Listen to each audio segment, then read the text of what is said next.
میرا نام محمد یاسین ارشد ہے۔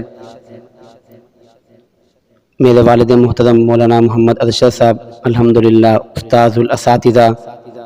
اور اس وقت ایک بہت بڑے ادارے جامعہ مدینۃ العلم فیصل آباد کے اندر استاذ الحدیث ہیں۔ تو میں نے ابتدائی تعلیم کا آغاز اپنے والد محترم سے ہی کیا۔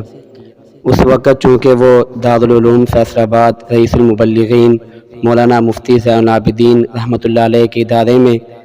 استاد الحدیث تھے، تو میں نے اپنی بھی تعلیم کا آغاز وہاں سے کیا۔ بلکہ یوں کہوں تو زیادہ بہتر ہے کہ میں نے نورانی قاعدے کی پہلی تختی الف با سے لے کر بخاری شریف کی آخری حدیث تک بلا ناغہ وہیں پہ مکمل اپنی پڑھائی کا اختتام کیا۔ اور اسی ادارے کے اندر میں نے سن 2018 میں جب میری فراغت ہوئی تو 1 سال میں نے تدریسی فرائض بھی انجام دیے۔ اس کے بعد پھر ایک ادارے کے اندر چند ماہ ناظمیت کے عہدے پہ میں نے گزارے، پھر میں اسکول کی لائن میں آگے، چونکہ میرا ابتدا سے ہی شوق تھا کہ میں تدریس کرتا رہوں، ساتھ ساتھ خطابت کا بھی شوق تھا۔ تو ایک ادارے کے اندر ایک سینئر ٹیچر کے حوالے سے اسکول میں نے تدریس کے فرائض انجام دیے، اور اب الحمدللہ میں اپنے اس سلسلے کو آگے بڑھاتے بڑھاتے اللہ رب العالمین کی توفیق سے اس وقت ایک بہت بڑے ادارے گورنمنٹ کا ادارہ صابریہ ساجیہ ہائی سیکنڈری اسکول میں انٹر کی کلاسز کا ٹیچر ہوں۔ اسی کے ساتھ اکیڈمی کے اندر پڑھا رہا ہوں۔ تو یہی بتانا چاہوں گا کہ جب انسان کسی ادارے میں آتا ہے تو اپنا بھی ذوق و شوق بھی لے کر آتا ہے، تو اسی ذوق و شوق کے ساتھ میں چلا، اور آج الحمدللہ اللہ نے مجھے اس مقام پہ لا کھڑا کر دیا۔ اچھا حضرت، آپ خطابت بھی کرتے ہیں، تو میں ایک تو پوچھوں گا کہ آپ جمعہ کہاں پڑھاتے ہیں، اور دوسرا آپ خطیب کیسے بن گئے؟ بہت اچھا سوال کیا۔ جیسے کہ میں نے شروع میں یہ بات کہی، مجھے تدریس کا بھی شوق تھا، اسی طرح خطابت کا بھی شوق تھا۔ خطابت کی لائن میں میرا الحمدللہ درجہ اولیٰ سے ہی شوق رہا۔ اس میں اللہ رب العالمین نے ہمیں ایک ایسا استاد عطا کیا جن کی زندگی یہ کہا جائے تو بہت کم تھی، لیکن ان سے سیکھنے کو بہت کچھ ملا۔ حضرت اقدس مولانا مفتی محمد عمران صاحب رحمۃ اللہ تعالی، جو کہ چیچا وطنی سے تعلق رکھتے تھے، اللہ رب العالمین نے ان کو علم سے اتنا نوازا تھا کہ تقریباً 10 سال انہوں نے دارالعلوم کے اندر پڑھایا، اور 10 سال کے اندر تمام اساتذہ کے محبوب ترین دوست اور طلباء کے محبوب ترین استاد بن گئے تھے۔ جب انہوں نے میرا ذوق و شوق دیکھا خطابت کے اندر، وقتاً فوقتاً کلاس کے اندر استاد جی نے سوال کرنے، میں نے جواب دینے، تو اس ذوق و شوق کو دیکھتے ہوئے انہوں نے مجھے آگے علمی میدان میں آنے کے لیے چند اسباق دیے۔ ان کے اندر سب سے پہلا یہ سبق دیا کہ آپ کے پاس 2 میدان ہوں گے، یا تو آپ خطابت کے میدان میں چلے جائیں یا تدریس کے میدان میں چلے جائیں، لیکن اگر دونوں کو جمع کر لیں تو یہ آپ کے لیے بہت مفید ہوں گے۔ ان کے اندر میں نے دونوں میدانوں کا الحمدللہ چنا، اور خطابت کے میدان میں بھی آیا، تدریس کے میدان میں بھی آیا۔ اللہ نے دونوں مقاموں کے اندر، دونوں میدانوں کے اندر مجھے نوازا۔ تو حضرت نے سوال یہ کیا کہ خطابت کہاں سے آغاز کیا، کہاں سے سیکھی، تو میں نے خطابت کا آغاز اور سیکھنا اپنے استاد محترم مولانا مفتی محمد عمران صاحب رحمۃ اللہ علیہ سے سیکھا۔ اسی طرح سوشل میڈیا سے علماء کرام، ان کے اندر سر فہرست مولانا الیاس گھمن صاحب، جو کہ میرے استاد بھی ہیں، ان کے دائرے کے اندر 2 سال گیا، وہاں پہ میں نے تحقیق المسائل دورہ کیا۔ اس کے ساتھ ساتھ میں نے ان سے کچھ خطابت کے حوالے سے سوال کیے، انہوں نے مجھے اچھی میری رہنمائی کی اور مجھے چلنے کے لیے ایک راستہ دیا کہ آپ نے کس انداز سے خطابت کرنی ہے۔ تو اسی طرح خطابت کے اندر میرے ایک استاد محترم مولانا نواز حذیفی صاحب، ان سے میں نے خطابت کے حوالے سے بہت کچھ سیکھا، اور انہوں نے مجھے چلنے کے لیے ایک راستہ دیا کہ آپ نے خطابت کے میدان میں کس طرح چلنا ہے، اور الفاظ کا چناؤ کیسے کرنا ہے، الفاظ کس طریقے سے ادا کرنے ہیں، اور اگر خطابت کے دوران کوئی شعر آتا ہے تو اس کے مطابق شعر کیسے بولنا ہے، تاکہ عوام کی توجہ آپ اپنی طرف مرکوز کر سکیں۔ تو دوسرا سوال یہ کیا ساتھ ساتھ میں جمعہ کہاں پڑھاتا ہوں۔ جمعے کے اندر میں نے جمعے کے حوالے سے تقریباً 3 یا 4 سالوں کے اندر میں نے جمعہ پہلے اپنی مسجد عمر فاروق سے آغاز کیا۔ اس کے بعد چونکہ والد محترم وہاں پڑھاتے تھے تو والد محترم آج بھی وہاں پڑھا رہے ہیں، تو ابو جی کے ہی شاگرد خاص مولانا عباس صاحب سمن آباد اضافی آبادی کے اندر مسجد بلال ہے جو کہ جامعہ دارالقرآن کے زیر اہتمام، اس مسجد کے اندر تقریباً میں 1.5-2 سال سے جمعہ کا فرائض انجام دے رہا ہوں، اور اسی سے میری آگے خطابت کا آغاز بڑھتا جا رہا ہے، اور ساتھ ساتھ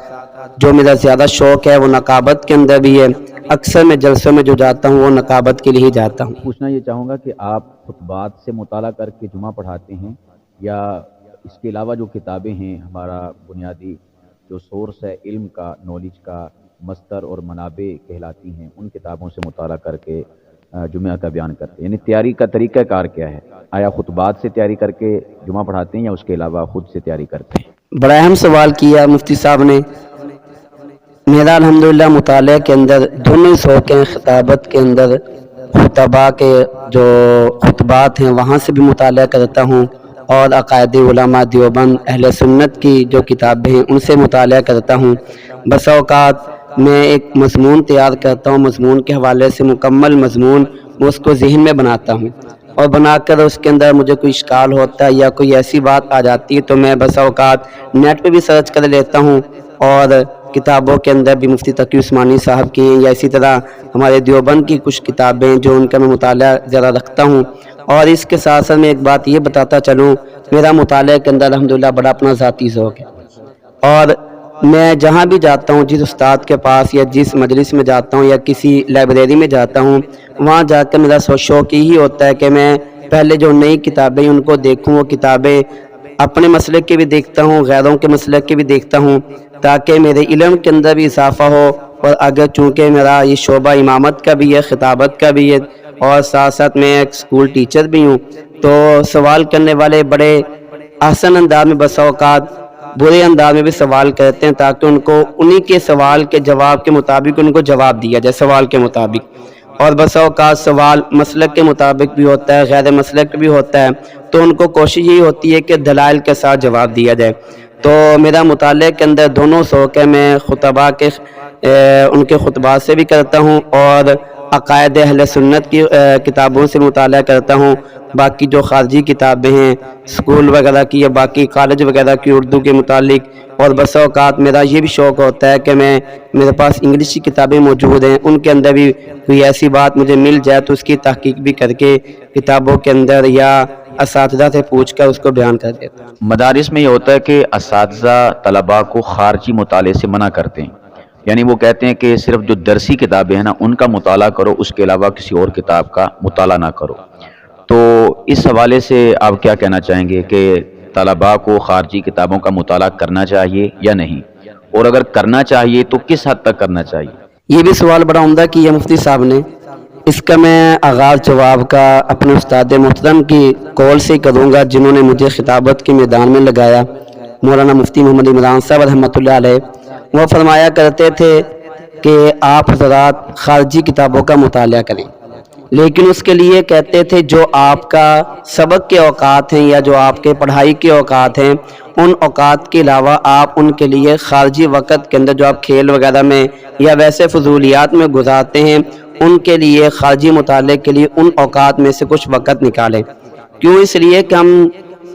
مدرسوں کے اندر پڑھتے ہیں، نصابی کتابیں پڑھتے ہیں، ان کے اندر تقریباً کافی حد تک ہمارا ذہن صاف ہو جاتا ہے، یا ذہن کے اشکالات ہوتے ہیں، بس اوقات استاد ایسے بھی آ جاتے ہیں جو ہمیں ہر ایک بات کا جواب دلائل کا ساتھ دیتے ہیں۔ لیکن چونکہ ہم نے آگے دنیا میں بھی آنا ہے، لوگوں کے ساتھ ملنا ہے، مقامی لوگوں سے ملنا ہے، اور اس کے اندر بس اوقات ایسے لوگ ہوں گے جو علم سے ناواقف ہوں گے، ان کو جواب دینا، ان کے انداز میں جواب دینا، یہ ہمیں کتابوں میں سکھایا تو جاتا ہے، لیکن جب ہم خارجی مطالعہ کریں گے، خارجی مطالعہ کے اندر ہمارے علم کے اندر اضافہ ہوگا، ہم ان کو اسی انداز میں جواب دے سکیں گے۔ اب اس کے اندر میرا اپنا ذاتی تجربہ یہ ہے کہ میں نے درجہ رابع سے خارجی مطالعہ اور خارجی کتابوں کی تلاش میں لگ گیا تھا، لیکن اس میں یہ بھی جب میں خارجی کتابوں میں آیا یا خارجی لائبریری میں جان لگا، نصابی کتابوں کے علاوہ جو میں نے کتابیں تلاش کرنا شروع کی، اس کے اندر مجھے گھر کی طرف سے بہت پابندیاں لگا دی گئی۔ میرے والد محترم چونکہ وہ پرانے علماء میں ہیں اور بزرگان دین میں ہیں، ان کا یہی ذوق تھا جو آپ نے میدان شروع کیا اسی میدان میں لگے رہیں۔ اور اس کے ساتھ جب میں نے درجہ ثالثہ کے اندر اسکول کی تعلیم کی طرف آیا اس وقت بھی مجھے بہت زیادہ پریشرائز کیا گیا کہ آپ نے اگر وہ پڑھنا ہے تو اس نظام اس تعلیم کے اندر آپ کا حرج نہیں آنا چاہیے۔ وہ بھی میں نے اپنے ایک ذاتی تجربے پر یا اپنے محنت پہ کیا دونوں کام۔ پھر جب میں تیسرا یہ کام شروع کیا کہ لائبریری میں جانا کتابیں تلاش کرنا، اس وقت بھی مجھ پہ پابندی لگا دی گئی، لیکن الحمدللہ اللہ نے ایسا مجھے کامیاب کیا مطالعہ کی بنا پر۔ اب مجھے میرے سامنے میرے شاگردوں کے اندر بسا اوقات کرسچن بیٹھے ہوتے ہیں، ہندو بیٹھے ہوتے ہیں، دوسرے مسالے کے بچے بیٹھے ہوتے ہیں، چونکہ میرے پاس کلاسیں بھی انٹر کی ہیں 11ویں 12ویں کی، اور بسا اوقات اس سے اوپر لیول کی بھی کلاسیں آ جاتی ہیں۔ اب جو بھی بچہ سوال کرتا ہے چونکہ میں نے پہلے مطالعہ کیا ہوا ہے، اب مجھے جواب دینا میرے لیے آسانی ہو جاتی ہے۔ اب چونکہ جب میں میدان میں آتا ہوں یا خطابت کے میدان میں آتا ہوں، پہلے میرے والد محترم مجھے منع کیا کرتے تھے، اب وہ بھی مجھے اسٹیج پہ دیکھ کے خوش ہوتے ہیں کہ میرے بچے نے اپنے ذاتی محنت پہ جو بھی کیا لیکن آج ایک مقام پہ پہنچ گئے۔ ہم شکریہ ادا کرتے ہیں مولانا یاسین ارشد صاحب کا، انہوں نے اپنی قیمتی معلومات سے، تجربات سے، باتوں سے ہمیں نوازا۔ اللہ تعالی حضرت کے علم اور عمل میں برکات عطا فرمائے۔